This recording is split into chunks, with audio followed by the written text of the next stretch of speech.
Welcome to our Come to the Table Mastermind. This is a vodcast. It's a weekly vodcast, and we're excited because this is our very first one. What I would like to do to start with is introduce what is a spiritual mastermind, and really invite you to come to the table with us. And so the idea of being at the table is a conversation about things. Is having a conversation about things that are so interesting to me, and specifically on spiritual topics and ideas. That's where the spiritual mastermind of it comes in. But these topics are so interesting that it is actually irresistible for me to be at this table. I crave it, I desire it. And the other really big part of being at the table is who we're at the table with. And here we have 3 empowered women who are on an awakened spiritual path that I can't resist, to be perfectly honest. And we're talking about spiritual expansion. We're all learning about new possibilities in our lives, in the world, and in our spiritual connection. And we're connecting deeply on things that really matter. So, for example, things that I'm super interested in that happen at this table, emotional intelligence, raising consciousness. We talk about things like finding our purpose. Maybe we'll talk about astral travel, because I'm actually quite interested in that. But whatever it is, I can't resist being at this table with these people and with you. And there's something more to it though. Whatever is happening at this table is, it's creating connection. There's validation, a sense of belonging, and being heard when we're at this table. And really what we're doing is we're creating a sisterhood and being unified in similarity versus focusing on differences. Raminyah, something that we talked about, that you actually talked about, is you described being at the table as though you're in a board meeting with infinite intelligence. And I think that's perfect, actually. Do you want to elaborate on that idea?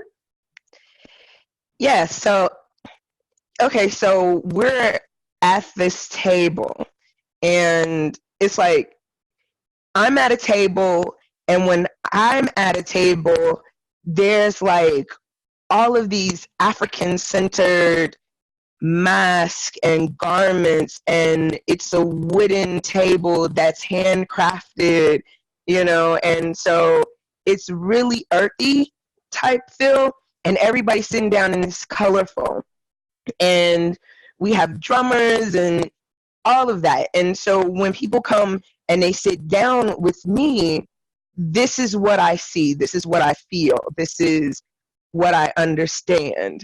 But then, Leanne, when you come sit down at the table, you're at the head of your table. Like, I'm at the head of my table, you're at the head of your table, but your table looks totally different. Your table might be whites and blues and silvers, and okay, first tell them what your table looks like. Well, we got trees at my table. My table is like a live edge wood table. We're sitting on logs, really, like very earthy, natural, and yeah, greens and blues. You called that one out for sure. Yes. And so, Natalie, when you come to the table and you're at the head of your table, what does your table look like? My table generally has elders around it, so I feel like I'm encompassed and surrounded by wisdom, and it's in a natural setting. It's outside. There's usually a campfire somewhere nearby, and I can smell the smoke.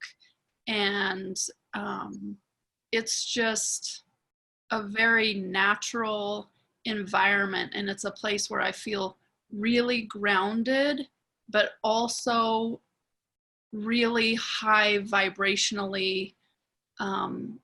I can feel the spirit and the wisdom and the compassion of the elders as we're conversing.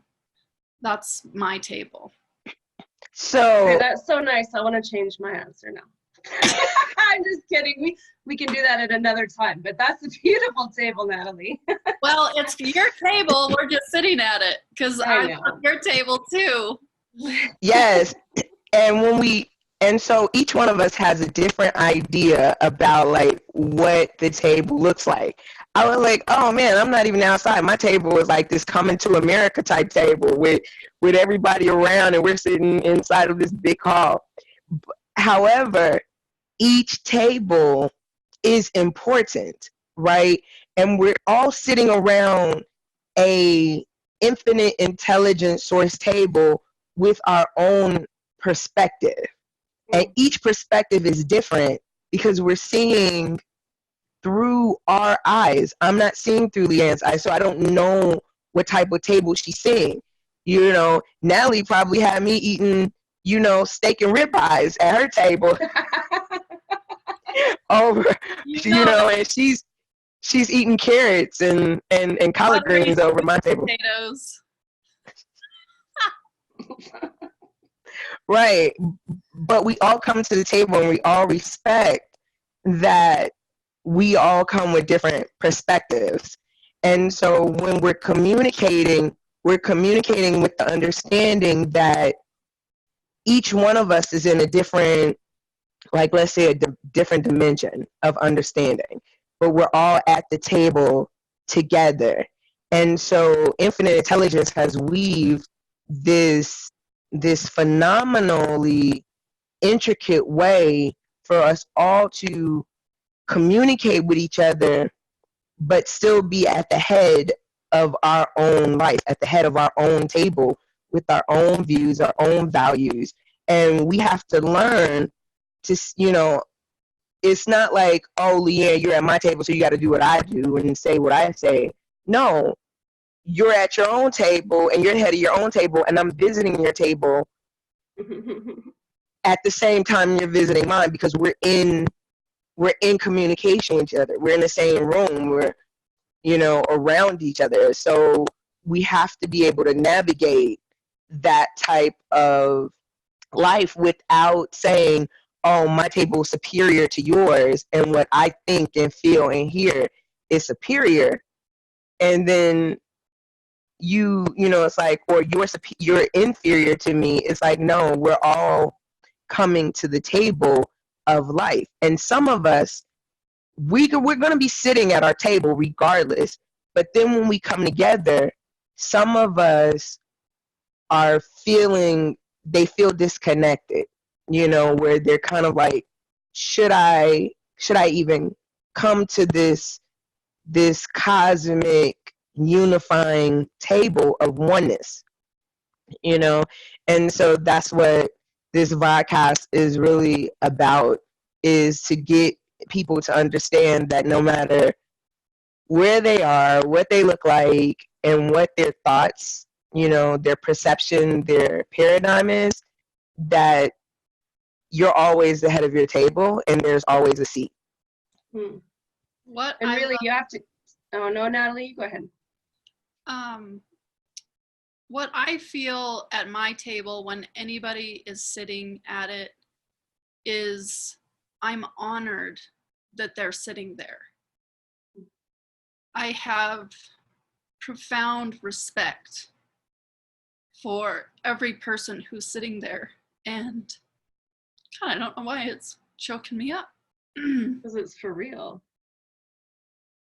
This is deep connection. But the intermingling of our knowledge and our perceptions and our experiences is where we can see our similarity, and our differences go by the wayside. And when you're honoring each other and respecting each other, You can have a real conversation, a true conversation, an authentic conversation. Your truth comes out and you can feel your oneness with all the people at your table, no matter what it looks like. And you got us all being elders at your table, so you're just like, oh, I got elders at my table. So, you know, you could get choked up me being at your table as an elder. I'll take that. I'll take it. I feel good. I can walk around. I'm an elder at Natalie's table. Yeah. I'm at your table. I'm coming to your table anytime. One thing I wanted to add, though, too, is that if we choose not to show up at our table, then we're really limiting what we can accomplish for ourselves in our life and how we show up for ourselves. So you really have to choose to show up for yourself. And these conversations will encourage you in a gentle way to meet you exactly where you're at, to help you choose yourself and to help you choose to come to the table. So, with that, I would like to invite us all to be part of our first conversation at the Table Spiritual Mastermind podcast. The topic that we have chosen for today is why we let the voices, the egos, the illusions of other people limit us, why we let people shame us out of our abundance. And I would like to open this up. Raminyah or Natalie, would either of you like to start the conversation?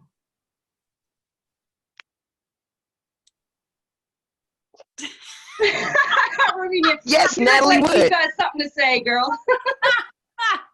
I'm like, yeah, you know, when we think about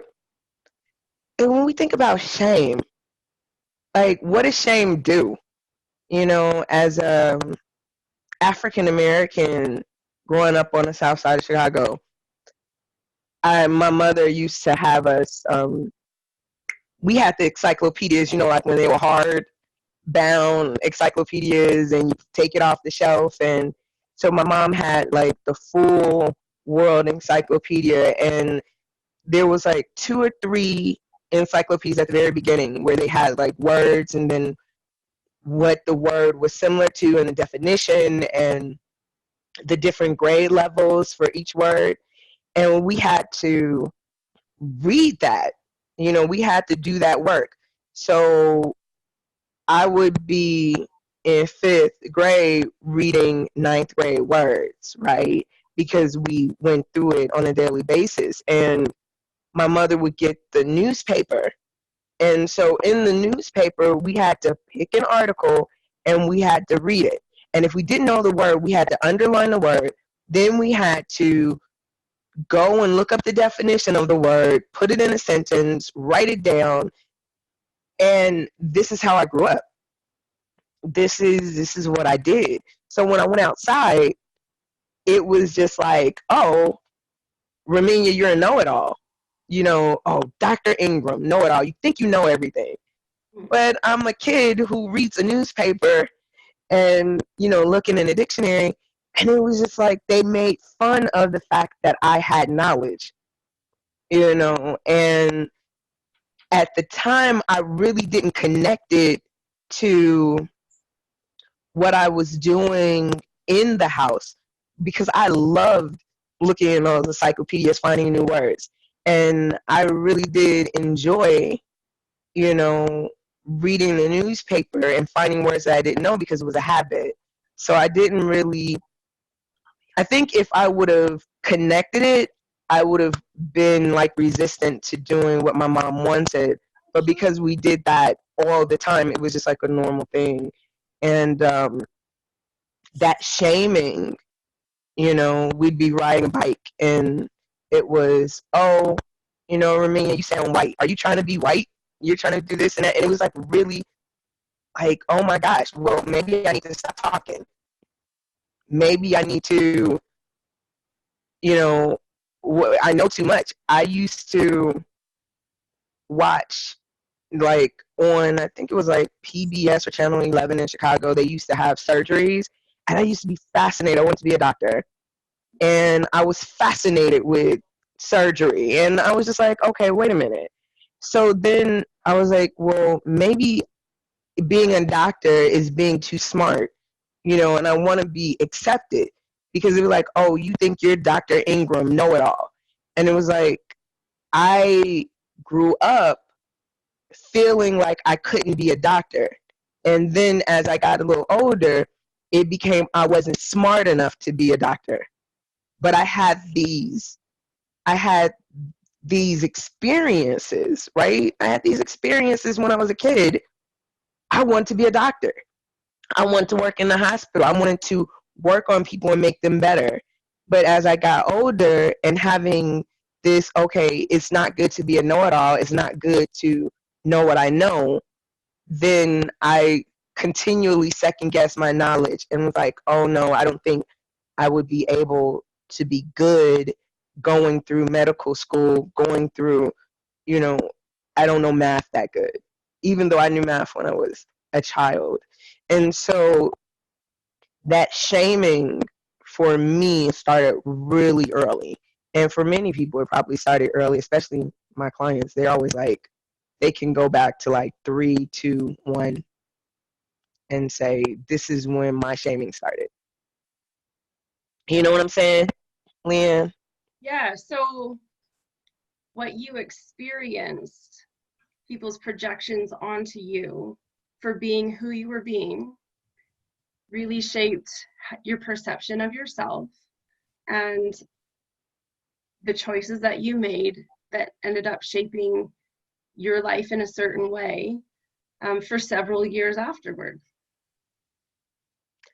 And more than several years.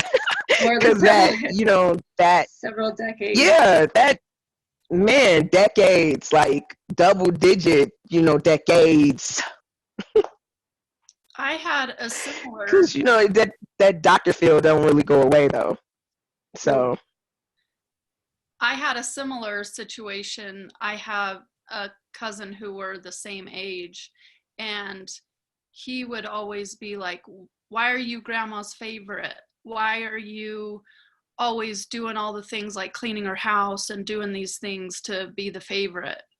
And that affected me tremendously. I mean, it was somebody that I truly loved, that, we grew up together, we were best friends, but I was trying to do less and be less because I didn't want to be perceived as the favorite. And that affected me for a very long time. And I can see how it makes you feel like less of yourself, as opposed to like it just being a behavior thing. It takes completely away from your self-worth because you don't want to be all that you can be. Yeah, it's like this consciousness of wrong, right? Yeah. Natalie?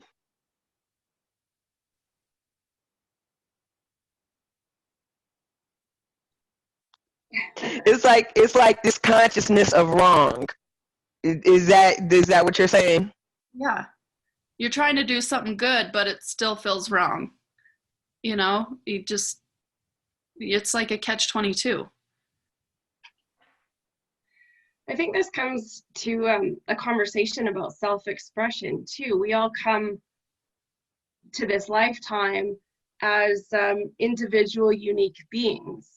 And then we desire to self-express. That's, I believe, one of the most beautiful things about being a human is our uniqueness. And we get pushed into these ideologies, these societal impositions, these boxes, and they constrict us from self-expressing because of the shaming, because of the imposition of other people's values, and this illusion that we should be a certain way in our society. And cultures have different ways of shaping us, that when we do desire to self-express, there's a sense that it's not safe to. And so we hold back, or we change who we are to be, to fit in, essentially. We don't have this natural space of belonging out in the world.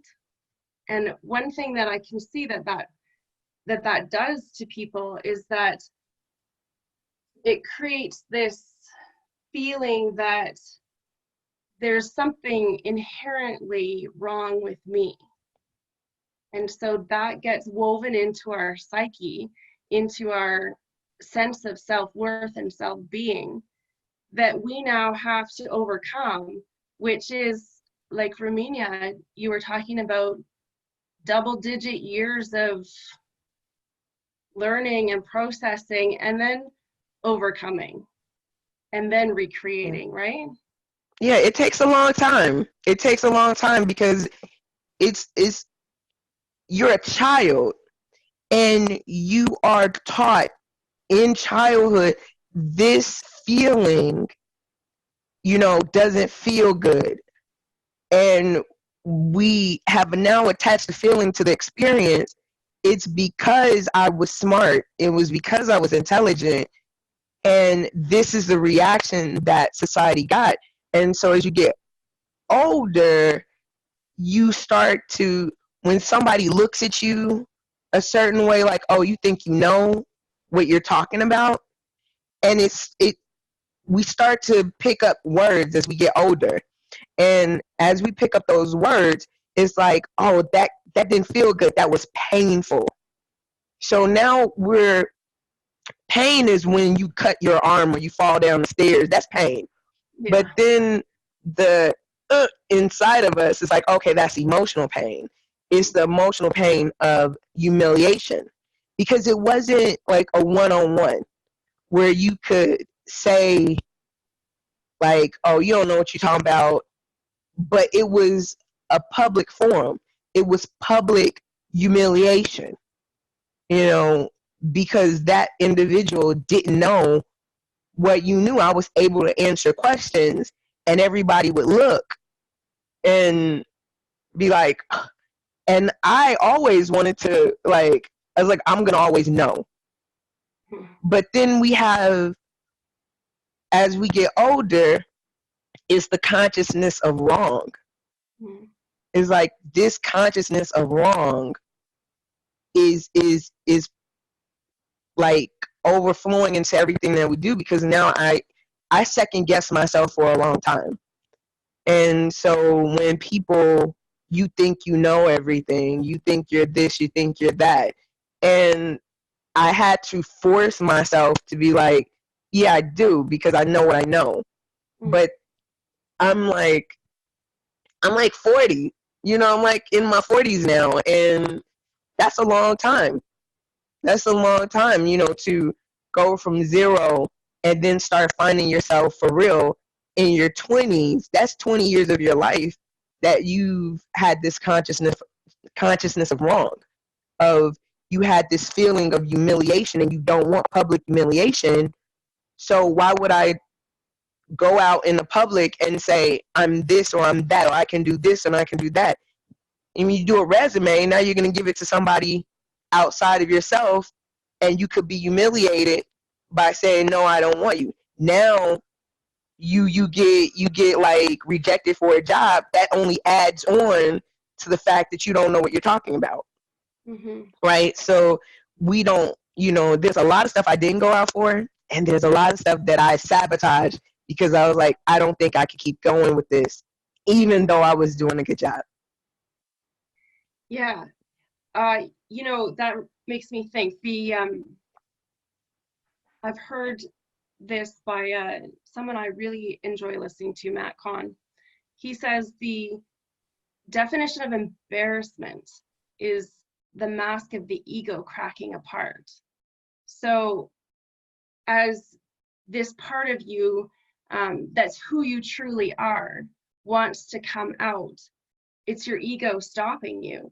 So instead of applying for those jobs or those, whatever it was that you, medical school maybe, your ego is like, don't do it, you're going to get embarrassed. And your true self is really trying to come out.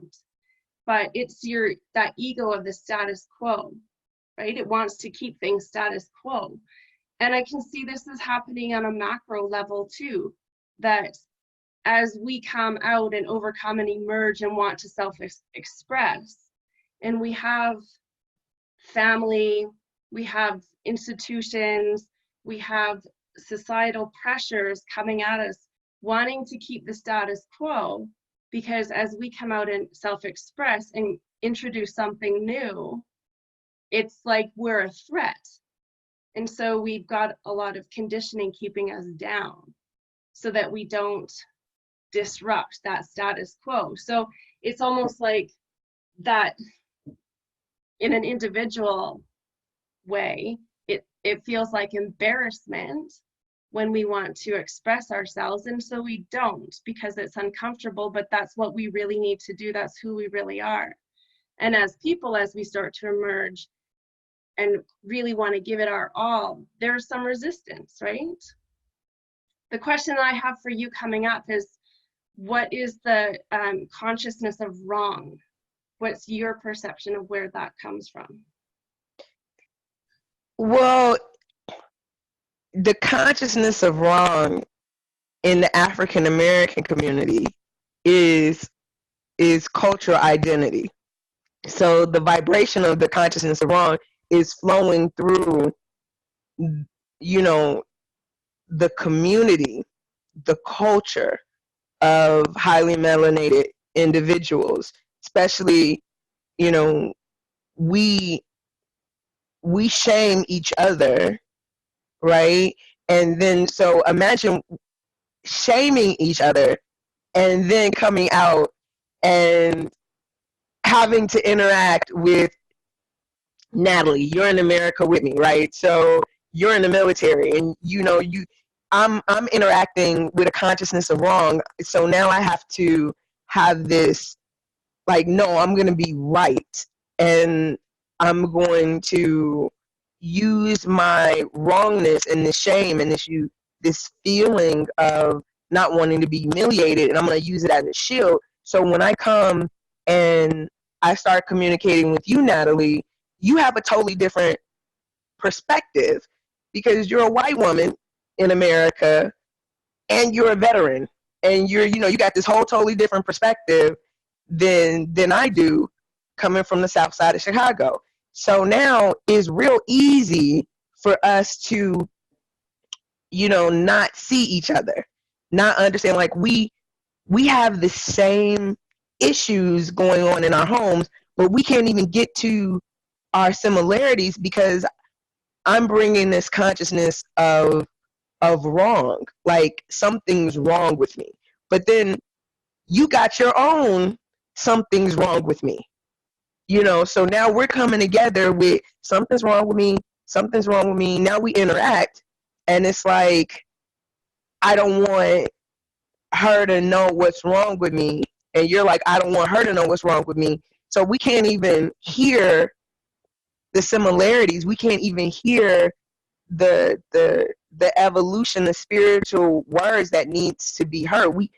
We can't come together in unity because we're so caught up, behind the shield,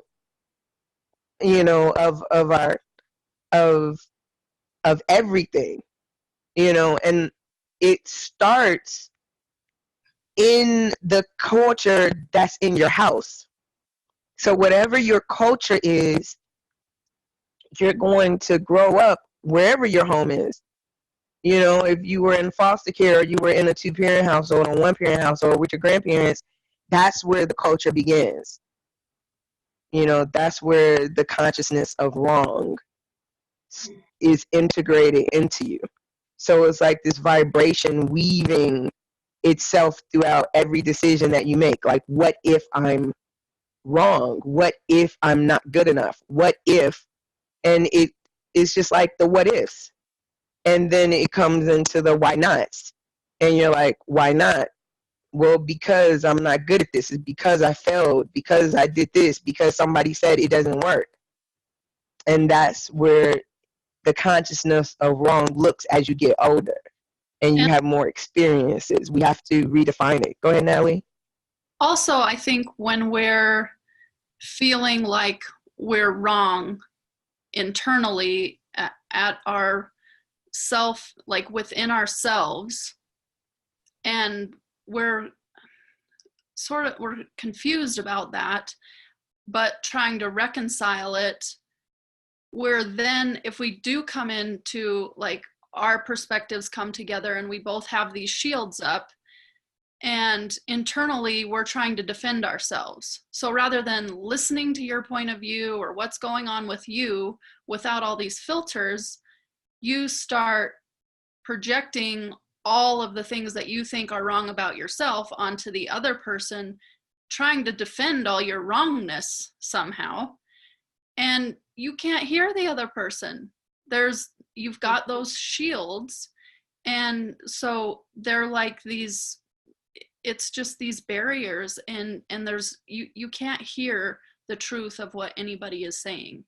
And also coming from, like, being a civilian and then being in the military, your sense of wrong is like turned on its head, because what are you capable of doing in the military that as a civilian you would never consider, and then you're reconciling a whole other kind of wrong and trying to make it okay. So the sense of wrong and guilt and shame, it's just layer upon layer upon layer, and it just creates barriers between, you already have this barrier yourself, and then when you're bringing a bunch of people in there from different backgrounds, it's just all these clashing shields and barriers. There's no authentic communication happening. So it really, really sounds like everybody needs a table to come to, where Right. they feel safe, where they feel heard and seen for who they are, no judgments, validation for exactly who they are at exactly that point in time. And so that is what we're creating here, isn't it? A unified table of belonging.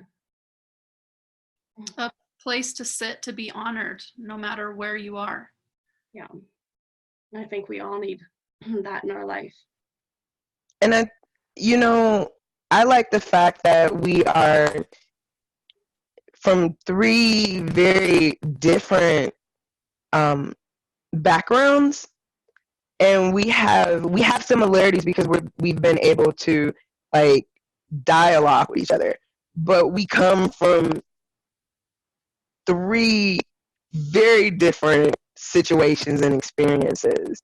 And it's like having the opportunity to sit and actually dialogue with each of you is something that we don't often get to do, especially African Americans. When we are at the table, like Natalie said, it's like we have all of this going on in front of us, so we're defending ourselves the entire time, and it makes matters worse because conversations help evolve consciousness within a person, and when we can't evolve, we get trapped because now we have new pains, new experiences to catalog the pain under. Now it's conversations with white women that is now humiliation, consciousness of wrong, any conversations with a white woman, boom. And so now whenever we have conversations, we're just like, they're going to make me feel like they're going to humiliate me. And so now it's like so now it's a battle. It's always a battle. And I'm glad that we're able to come to the table in a sense of unity. And we've gotten to a point where we laugh and talk. And so the issues that are going on in my house are the same issues that are going on in Natalie's house, the same issues that are going on in Leanne's house. And I'm like, oh, okay. Well, we're all women. We're all mothers with young children. It's like we got the same issues.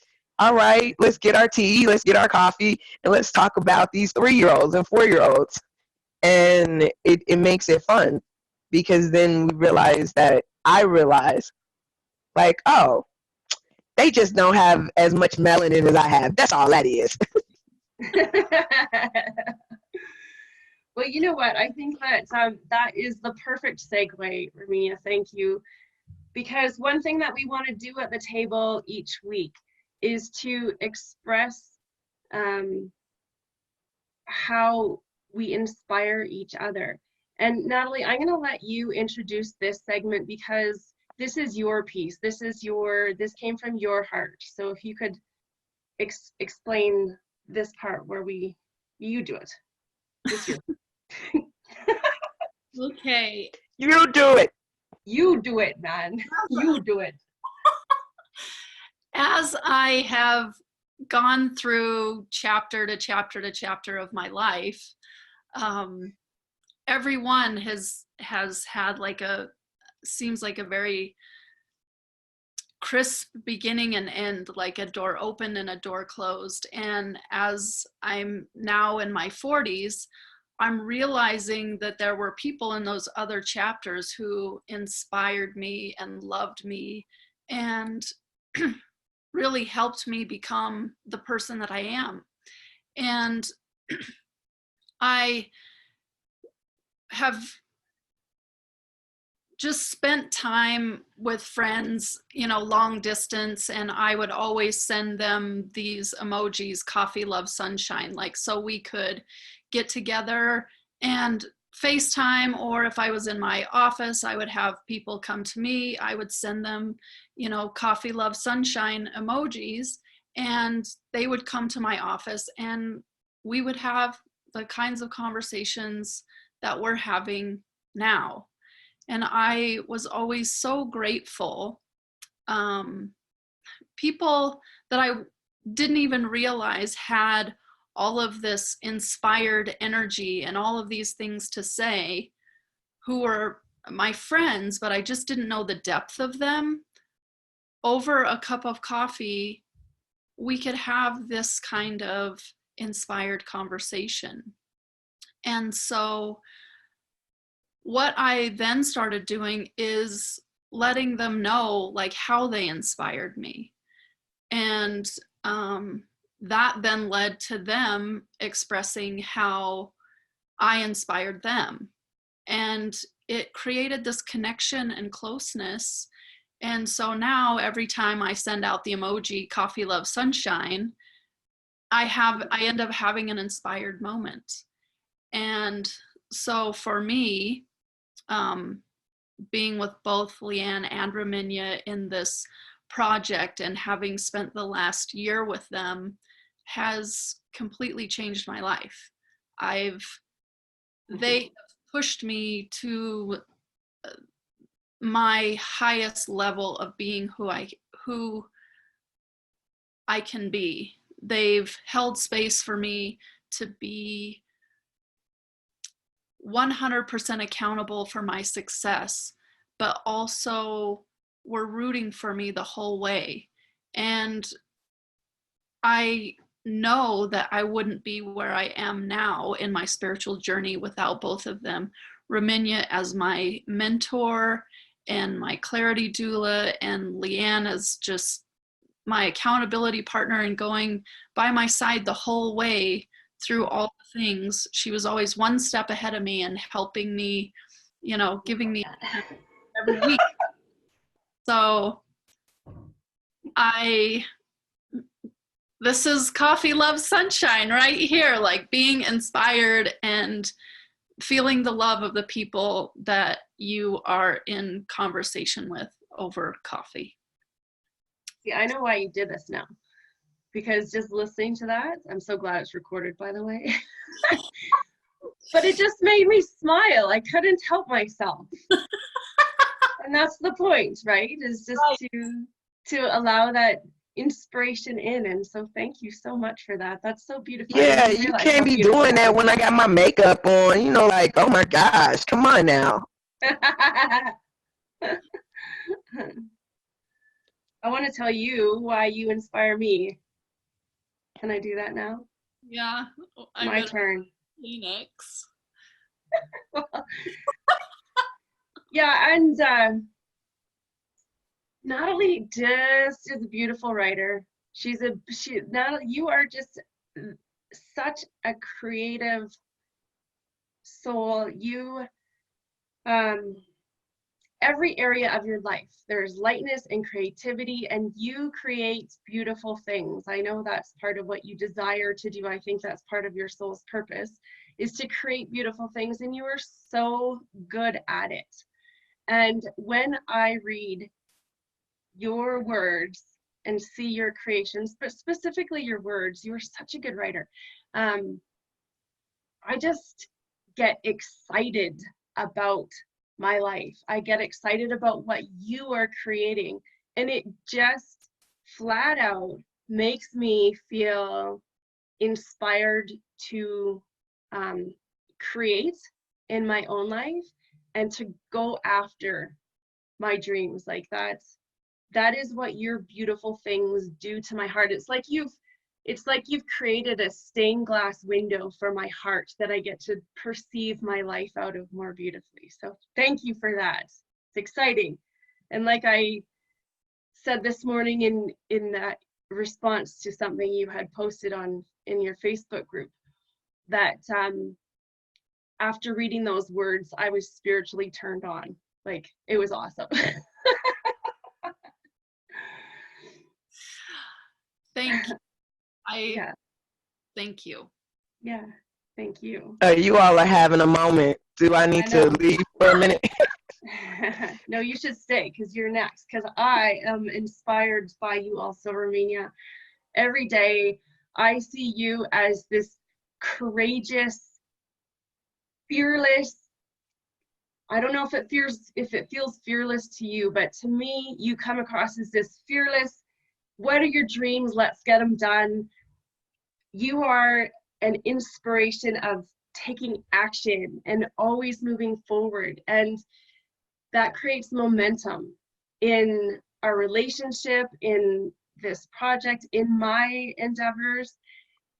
We might not be on this Vodcast right now if you hadn't heard the idea and just went, pedal to the metal, baby, this is happening, and we're doing it Sunday. And that is incredible. That is not a quality that I have experienced in other people, and it excites me so much because I get projected into action when I'm around you, and that makes life livelier and more fun and more in the moment, more enjoyable. And isn't that the point?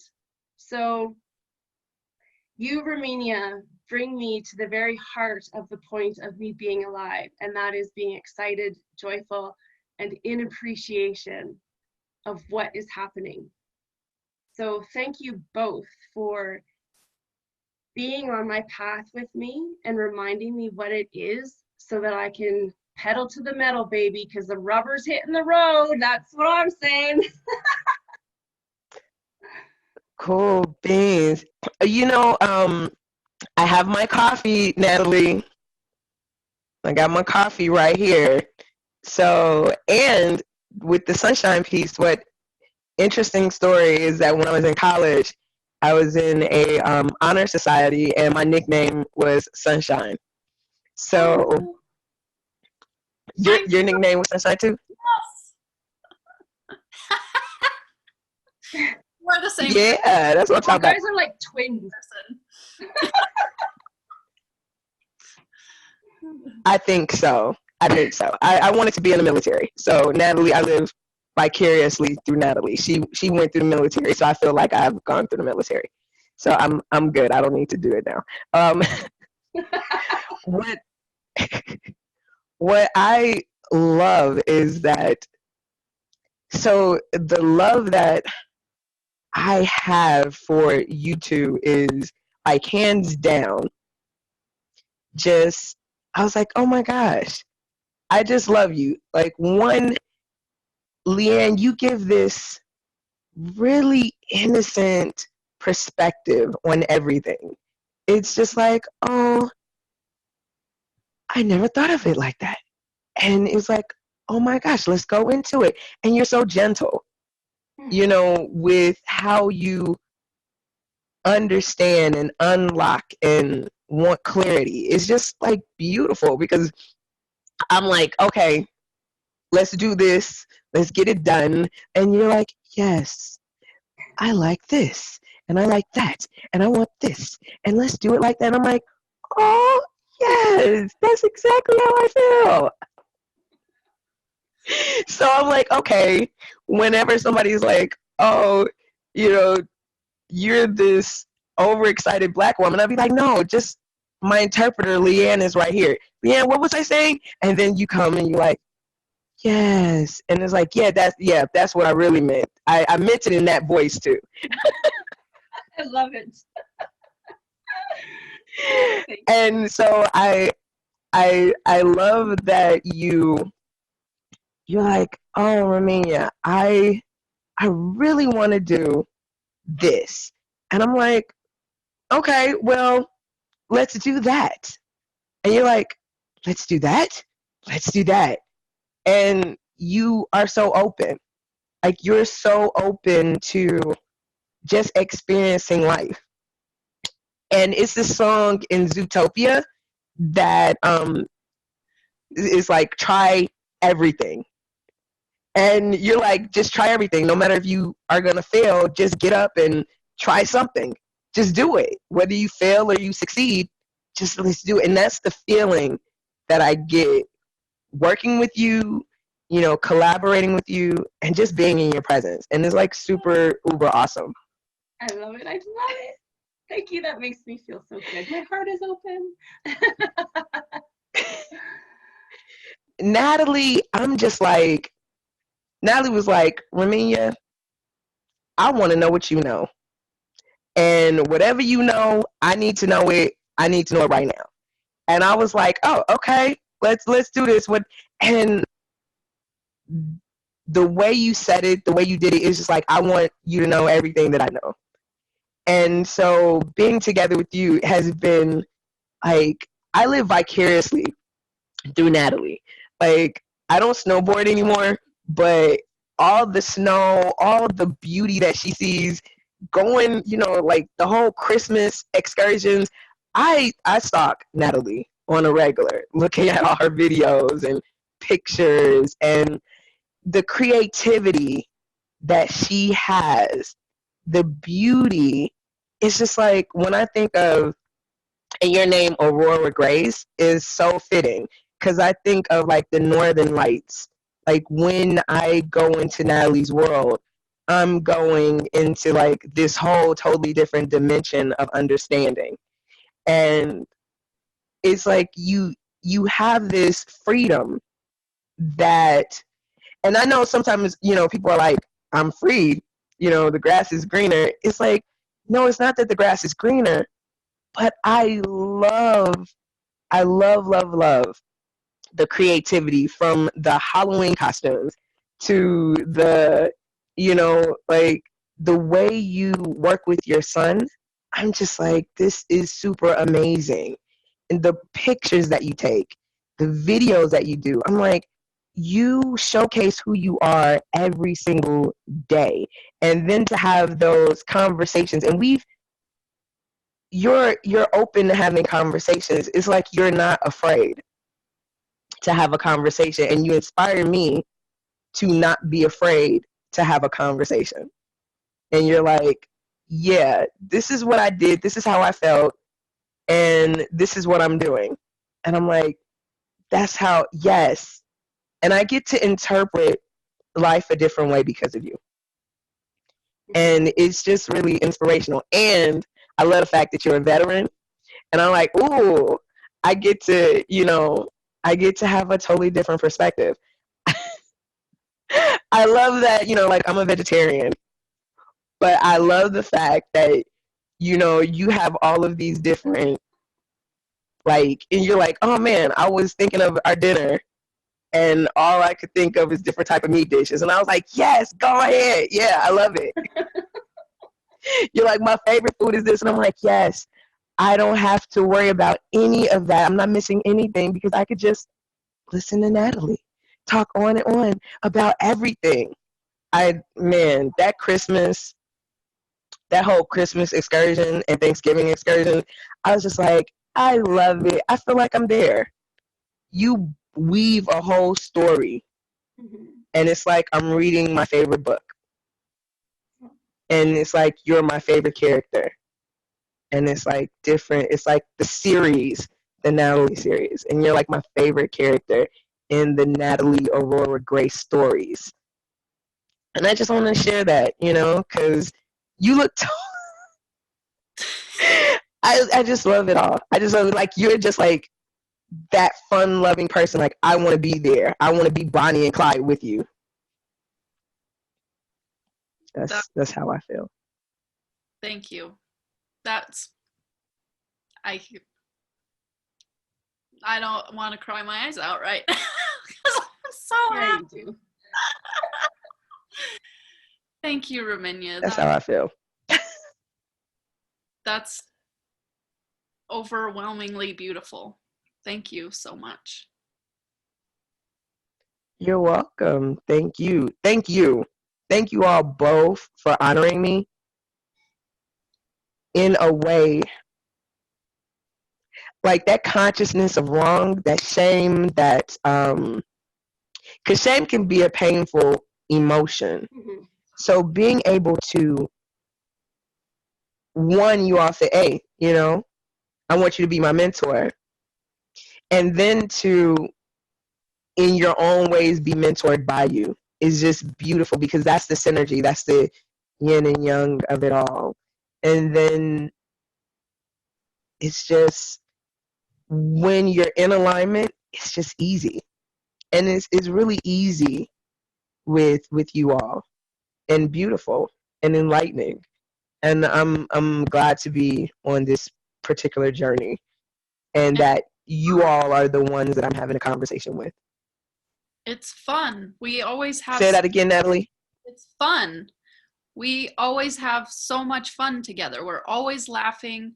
We're working, doing what we love together, and we're having fun. It is so joyful to be together with you two. Like, wait, did you say we're twerking together? Oh no, wait, that's coming. Coming up, yes. No, I'm still at working. I haven't made it right yet. But I'm joyful in a way that I've never been in my life, in space with you two. So thank you for that. Mm-hmm.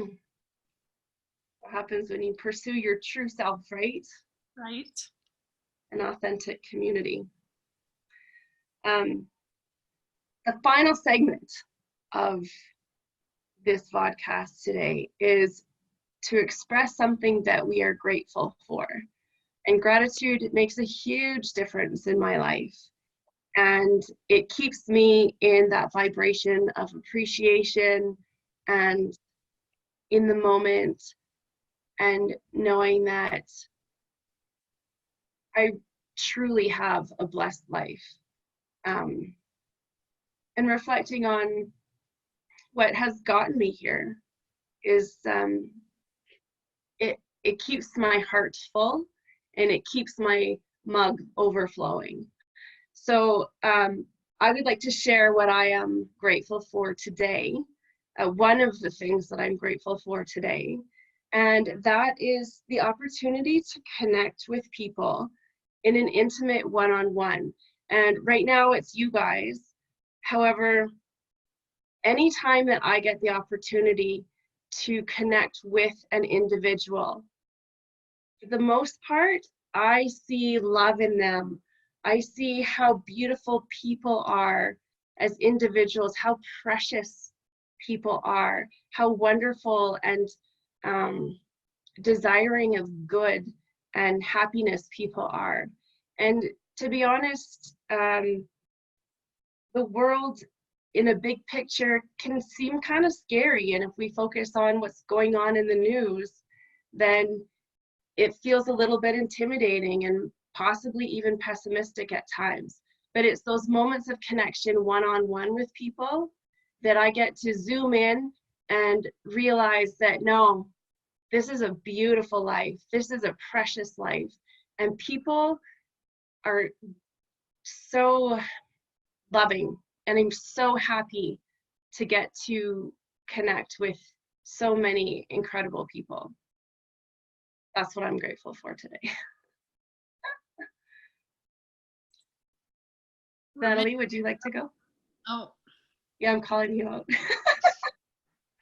I'm like, I am grateful for the opportunity of understanding, to be able to see, that no matter what's happened, this is right where I needed to be, and you all needed to be at this moment.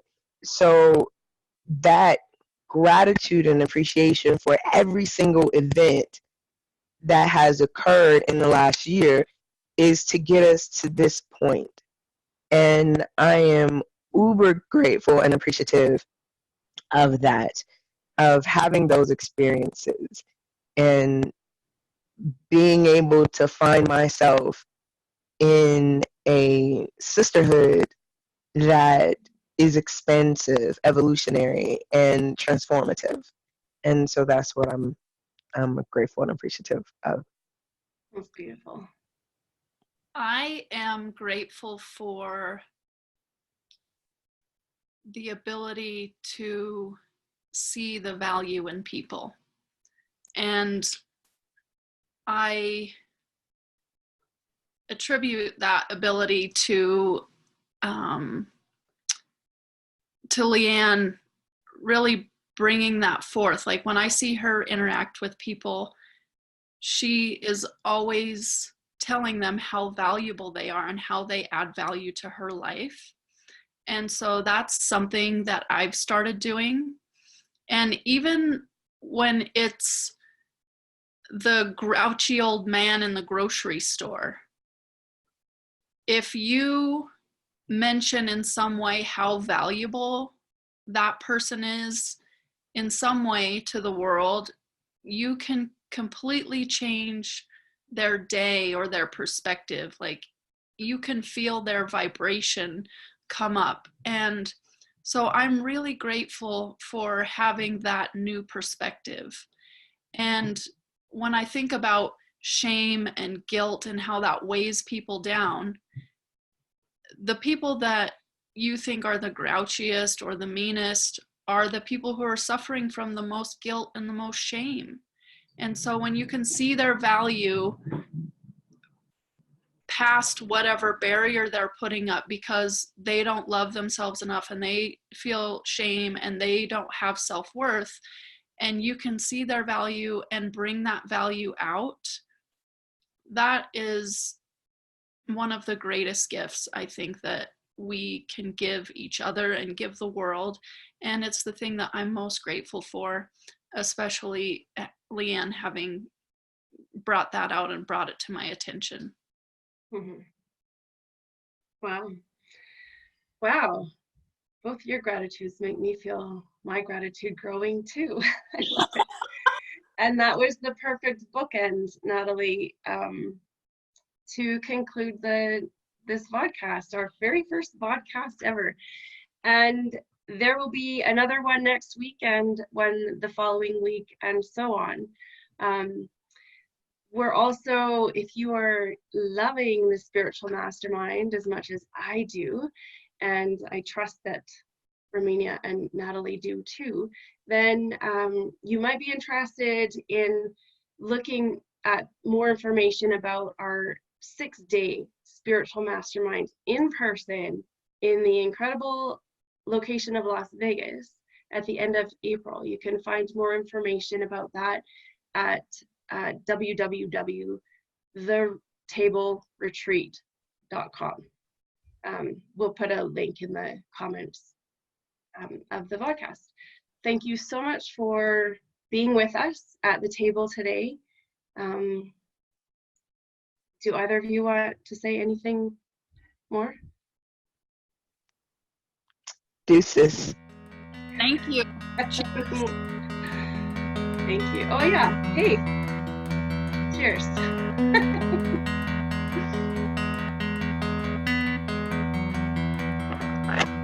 And I've got everyone in tune to this number, and I can't wait for next year.